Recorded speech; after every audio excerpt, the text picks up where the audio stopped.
ഈ light blue colour വരുന്നത് കണ്ടോ, അതാണ് ആന്തേഴ്സ്. നടുക്ക് ഉള്ളത് സ്റ്റിഗ്മ. അപ്പോൾ നമ്മൾ സ്റ്റിഗ്മയ്ക്ക് ഒന്നും പറ്റാതെ ഈ ആന്തേഴ്സിനെ റിമൂവ് ചെയ്യണം ഫോർസെപ്സ് കൊണ്ട്.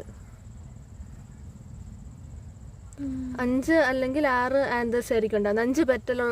5 പെറ്റലാണെങ്കിൽ 5 ആന്തർ, 6 പെറ്റലാണെങ്കിൽ 6 ആന്തർ. അങ്ങനെ സൂക്ഷിച്ച് അതിനെ റിമൂവ് ചെയ്യണം.